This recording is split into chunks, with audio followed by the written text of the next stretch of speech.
ஹாய்ப்பா, எல்லாம் என்ன பண்ணிட்டு இருக்கீங்க? சமைச்சிட்டீங்களா? சாப்பிட்டீங்களா? சாப்பிட்டிருந்தா கமெண்ட்ல சொல்லுங்க. வாங்க இன்னைக்கு அம்மா வீட்டில் மதியான சாப்பாடு என்னன்றது பார்க்கலாம். பாருங்க, சுட சுட ஆவி பறக்க சாப்பாடு தயாரா இருக்கு. தட்டில் போட்டுக்கிறேன். பாருங்க, சூட சாப்பாடு ரெடியா.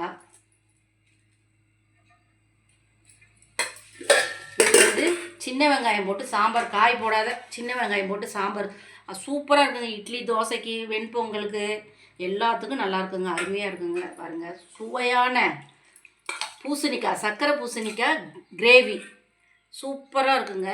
பாருங்கள், நீங்களும் இது மாதிரி நான் உங்களுக்கு ஒரு நாளைக்கு நான் இதை செய்யும்போது செய்முறை சொல்கிறேன். அதை நீங்கள் செஞ்சு பார்த்து சாப்பிட்டு பார்த்துட்டு என்னென்னு சொல்லுங்கள். பாருங்கள், தட்டைக்காய்னா என்னமான்னு கேட்டிருக்கீங்க. தட்டைப்பயிர் இருக்குது பார்த்தீங்களா, அது வந்து காய வச்சு முத்துனா எடுத்தால் அந்த கொட்டை எடுத்து தட்டைப்பயிர். இது வந்து காயாக எடுத்தால் தட்டைக்காயின்னு பேர் இதுக்கு.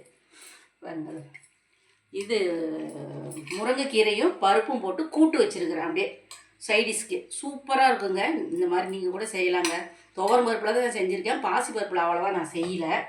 பாருங்கள், எப்பயும் போல் அம்மா வீட்டில் எல்லா வத்தலுமே இருக்கும். சுண்டைக்காய் வத்தல், கொத்தவரங்காய் வத்தல், பாவக்காய் வத்தல், எல்லா வத்தலும் இருக்குது. வீட்டில் போட்டு ரெடியாக வச்சுருக்கோங்கம்மா.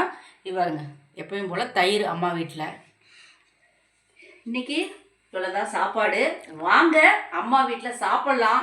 இன்றைக்கி பிறந்த நாள் திருமணம் உள்ளவங்களுக்கு வாழ்த்து தெரிவிச்சுக்கிறேன். பாய். மதியானம் நைட்டு டிஃபன் வீடியோவில் உங்களை சந்திக்கிறேன்.